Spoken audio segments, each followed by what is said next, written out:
প্রিয় মা ও বোনেরা, আপনারা যদি অন্নপূর্ণা যোজনার অ্যাপ্লাই করেও টাকা না পেয়ে থাকেন তাহলে এই ভিডিওটি আপনার জন্য।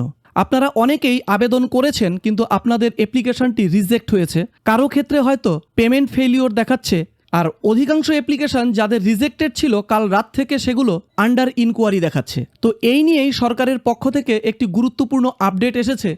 আমরা সেই আপডেটটি নিয়েই আপনাদের সঙ্গে আলোচনা করব এবং ভিডিওটি শেষ পর্যন্ত দেখলে আপনাদের সমস্ত ধারণা, ভুল ধারণা সব ক্লিয়ার হয়ে যাবে। তো চলুন শুরু করা যাক।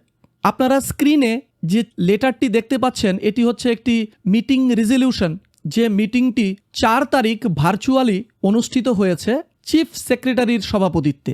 এবং এই মিটিংয়ে কিন্তু এমআইসি অর্থাৎ মিনিস্টার প্রেজেন্ট ছিলেন, বিভিন্ন দপ্তরের যে এমওএস অর্থাৎ প্রতিমন্ত্রীরা তারা প্রেজেন্ট ছিলেন, নারী কল্যাণ দপ্তরের আধিকারিকরা ছিলেন, ডিস্ট্রিক্ট ম্যাজিস্ট্রেট ছিলেন, এসডিও, বিডিও এবং তারাও কিন্তু প্রেজেন্ট ছিলেন। তো সেই মিটিংয়ে কিছু গুরুত্বপূর্ণ সিদ্ধান্ত নেওয়া হয়েছে, সেই সিদ্ধান্তগুলোই আপনাদের আমি দেখাচ্ছি। তো চলুন, আমি ইংরেজিতে না দেখিয়ে আমি সেটাকে বাংলায় কনভার্ট করে নিয়েছি, বাংলাতে আপনাদের দেখাচ্ছি যে অ্যাকচুয়ালি কি কি সিদ্ধান্ত নেওয়া হয়েছে।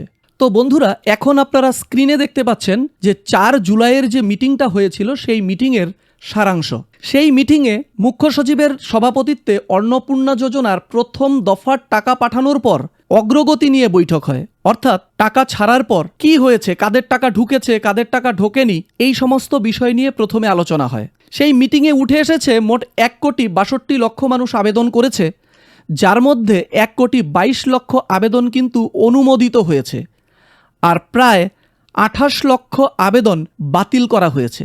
সেই বাতিলের কারণের মধ্যে মূলত 3টি কারণ উল্লেখ করা আছে সেই চিঠিতে, যেখানে বলা আছে যে পরিবারে যদি কেউ আয়কর দিয়ে থাকেন তাহলে তিনি পাবেন না, 3টির বেশি পাকা ঘর থাকলে সেই পরিবার অন্নপূর্ণা যোজনার টাকা পাবেন না, আর যাদের জিএসটি নাম্বার ছিল পরিবারে তারাও কিন্তু বাদ পড়েছেন এই প্রথম দফার লিস্ট থেকে। এবার চতুর্দিকে আন্দোলন চলছে, হয়তো সেই বিষয়গুলি মাথায় রেখে আপাতত আবেদনগুলিকে বাতিল করা থেকে সব ইনকোয়ারি পর্যায়ে নিয়ে যাওয়া হয়েছে। অর্থাৎ যেগুলি সরাসরি বাতিল করে দেওয়া হয়েছিল সেগুলিকে এখন সিদ্ধান্ত নেওয়া হয়েছে যে সব ইনকোয়ারি করা হবে এবং ইনকোয়ারিতে যে রিপোর্ট আসবে সেই রিপোর্টের বেসিসে সিদ্ধান্ত নেওয়া হবে।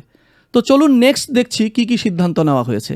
আপাতত বাতিল হওয়া সব আবেদন আবার মাঠ পর্যায়ে যাচাই করা হবে, অর্থাৎ ফিল্ড ভেরিফিকেশন হবে। আপনার বাড়িতে একজন আধিকারিক আসবেন, যাচাই করবেন, আপনার সঙ্গে কথা বলবেন, যাচাই করবেন, যদি মনে হয় যে আপনার অ্যাপ্লিকেশন ঠিক আছে বা আপনি পাওয়ার যোগ্য, তাহলে কিন্তু ভেরিফিকেশন রিপোর্টের উপর বেস করে আপনাকে অন্নপূর্ণা যোজনার টাকা দেওয়া হবে। সেই যাচাই 5 জুলাই শুরু হবে আর 10 জুলাইয়ের মধ্যে শেষ করার নির্দেশ দেওয়া হয়েছে। যে সমস্ত আবেদনগুলি অফলাইনে জমা পড়েছিল, বিশেষ করে জনকল্যাণ শিবিরে জমা পড়েছে, সেগুলিও দ্রুত পোর্টালে তুলে যাচাই করার নির্দেশ দেওয়া হয়েছে। আবেদনকারীরা যেন দাবি বা আপত্তি জানাতে পারেন, অর্থাৎ এই ইনকোয়ারির পরেও যাদের অ্যাপ্লিকেশন বাতিল হয়ে যাবে তারা যেন তাদের দাবি বা কথা রাখতে পারে সরকারের কাছে, সেই জন্য একটি পোর্টাল চালু করা হবে। যাদের টাকা আধার বা ব্যাংক অ্যাকাউন্টের সমস্যার কারণে আটকে আছে সেই সমস্যাগুলি সমাধানের জন্য জেলা শাসকদের নির্দেশ দেওয়া হয়েছে এবং তাদের বলা হয়েছে যেন দ্রুত ব্যাংকের সঙ্গে কথা বলে সেই সমস্যাগুলো মেটানো হয়। আর নির্দেশ দেওয়া হয়েছে কোনো যোগ্য কেউ যেন বাদ না পড়ে আর অযোগ্য কেউ যেন এই সুবিধা থেকে টাকা নিতে না পারে।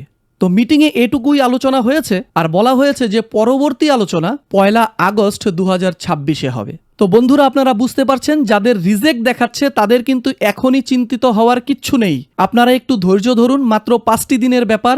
আজ থেকেই যাচাই শুরু হচ্ছে এবং 10 জুলাই পর্যন্ত চলবে। তো আপনার বাড়িতে যখন ইনকোয়ারি অফিসার আসবে তার সঙ্গে সহযোগিতা করুন, তাকে সঠিক তথ্য জানান, আশা করি আপনাদের সমস্যার সমাধান হয়ে যাবে। তো আজকের ভিডিও এ পর্যন্তই। পরবর্তী আপডেটের জন্য চোখ রাখুন দ্য স্কিম নিউজ বাংলায়। ধন্যবাদ।